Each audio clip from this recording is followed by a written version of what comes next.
വിനാഗിരിയാണ് ഒരു ബേസിനകത്ത് ഒഴിച്ചു കൊടുക്കുന്നത്. അപ്പോൾ അതിനുശേഷം ഒരു ടീസ്പൂൺ അളവിൽ ബേക്കിംഗ് സോഡ ഇട്ട് കൊടുക്കാം. ഇനി നമുക്ക് കുറച്ച് വെള്ളവും കൂടെ ഒഴിച്ചു കൊടുക്കാം. അപ്പോൾ എന്തുമാത്രം വൃത്തിയാക്കാനുണ്ടോ അതനുസരിച്ച് ഇതിൻ്റെ അളവൊക്കെ കൂട്ടുകയും കുറയ്ക്കുകയൊക്കെ ചെയ്യാം.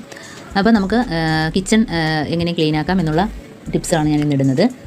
അപ്പോൾ നമുക്ക് ഈ വെള്ളത്തിൽ തന്നെ ഒന്ന് ടവലൊന്ന് മുക്കിയെടുക്കാം. എന്നിട്ട് ആദ്യമായിട്ട് നമ്മൾ തുടയ്ക്കാൻ പോകുന്നത് അപ്പോൾ നമ്മുടെ ഗ്യാസ് സ്റ്റൗ, അതേപോലെ തന്നെ ഇൻഡക്ഷൻ, ഓവൻ, ഇതെല്ലാം ആദ്യം വെള്ളത്തിൽ നമുക്കൊന്ന് തുടച്ചെടുക്കാം.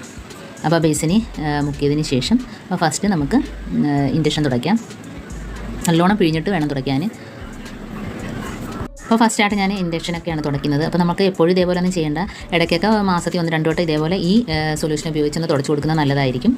അപ്പോൾ പൊടികളൊക്കെ ഉണ്ടെങ്കിൽ തന്നെയും പിന്നെ ഉടനെ തന്നെ പൊടികളൊന്നും ഉണ്ടാകത്തില്ല. അതുമാത്രമല്ല ഉറുമ്പ്, അതേപോലെ എട്ടുകാലി, ഇങ്ങനെയൊക്കെയുള്ള സാധനങ്ങളൊക്കെ അതിൻ്റെ അടിയിൽ ഭാഗത്തൊക്കെ കയറിയിരിക്കുമല്ലോ. അപ്പോൾ ഇതൊക്കെ വെച്ച് തുടയ്ക്കുമ്പോഴത്തേനും ആ സ്മെല്ലടിച്ചിട്ട് ആ ഭാഗത്ത് ഇങ്ങനെയുള്ള സാധനങ്ങളൊന്നും വരുത്തതുമില്ല.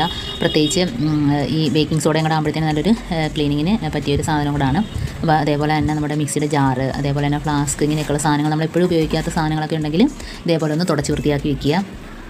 അപ്പോൾ രാത്രി നമ്മൾ കിച്ചണിലെ ജോലിയൊക്കെ കഴിഞ്ഞതിന് ശേഷം രാത്രി കിടക്കുന്നതിന് മുമ്പായിട്ട് ഇതെല്ലാം ഒന്ന് ക്ലീനിങ് ആക്കി വെക്കണം. കാരണം രാവിലെ എണീക്കുമ്പോൾ തന്നെ നമുക്ക് ഒരു പോസിറ്റീവ് എനർജി ആയിരിക്കും കിച്ചണിൽ കയറുമ്പം തന്നെ. അതെല്ലാം നമ്മൾ വൃത്തിയോടൊക്കെ ആക്കിയിട്ടാൽ നമുക്ക് രാവിലെ എണീക്കുമ്പോൾ തന്നെ ഇതെല്ലാം കാണുമ്പോൾ തന്നെ നമുക്ക് എല്ലാം ഒരു ജോലി നടക്കത്തുമില്ല, ഭയങ്കര മടിയായിരിക്കും. അപ്പോൾ ഇതെല്ലാം നമുക്ക് ക്ലീൻ ആയിട്ടിരിക്കുമ്പോൾ നമുക്ക് രാവിലെ തന്നെ പെട്ടെന്ന് ജോലി പെട്ടെന്ന് ഒതുങ്ങുകയും ചെയ്യും. അപ്പം നല്ലൊരു ഇതായിരിക്കും. അതേപോലെ മിക്സി എല്ലാം തുടച്ച് ഇതേപോലെ വെക്കുക.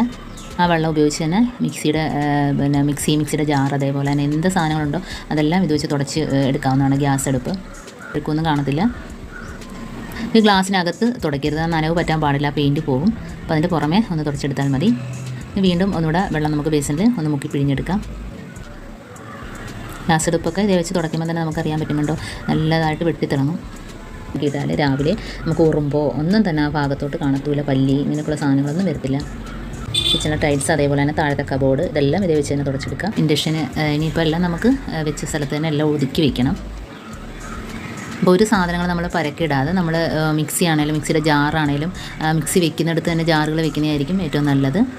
സിങ്ക് ആണെങ്കിലും ഞാൻ ക്ലീൻ ആക്കിയിട്ടിട്ടുണ്ട്. അപ്പോൾ അതേപോലെ തന്നെ എല്ലാം അതേപോലെ ഒതുക്കിയിടാം. മിക്സി വെക്കുന്നിടത്ത് തന്നെ മിക്സിയുടെ ജാറുകൾ ഇതേപോലെ വെച്ചാൽ നമുക്ക് വളരെ ഈസി ആയിട്ട് തന്നെ പെട്ടെന്ന് അരയ്ക്കാനൊക്കെ പെട്ടെന്ന് തന്നെ നമുക്ക് ഉപയോഗിക്കാം. അതേപോലെ തന്നെ മിക്സി ചെയ്താണ്ട് ഇതേപോലെ പുഷ് പിടിപ്പിച്ചതാണെങ്കിൽ നമുക്ക് പെട്ടെന്ന് മാറ്റി വൃത്തിയാക്കാൻ ഒക്കത്തില്ല. അതുകൊണ്ടാണ് ഞാനത് ഒരു ബോർഡിനകത്ത് എടുത്ത് വെച്ചിരിക്കുന്നത്. അല്ലെങ്കിൽ നമുക്ക് പെട്ടെന്ന് അരപ്പ് വീണാൽ തന്നെ അങ്ങോട്ടും ഇങ്ങോട്ടൊന്നും മാറ്റിയെടുക്കാൻ ഒക്കത്തില്ല. അപ്പോൾ എല്ലാം ക്ലീനായി എടുത്തിട്ടുണ്ടോ, ആ ബോർഡെല്ലാം ക്ലീനാക്കി എടുത്തിട്ടുണ്ട് ഈ ഒരു വെള്ളം വെച്ച് തന്നെ. അപ്പോൾ ഇങ്ങനെയൊക്കെ ഒന്ന് ചെയ്യാത്തവരൊന്ന് ചെയ്ത് നോക്കുക.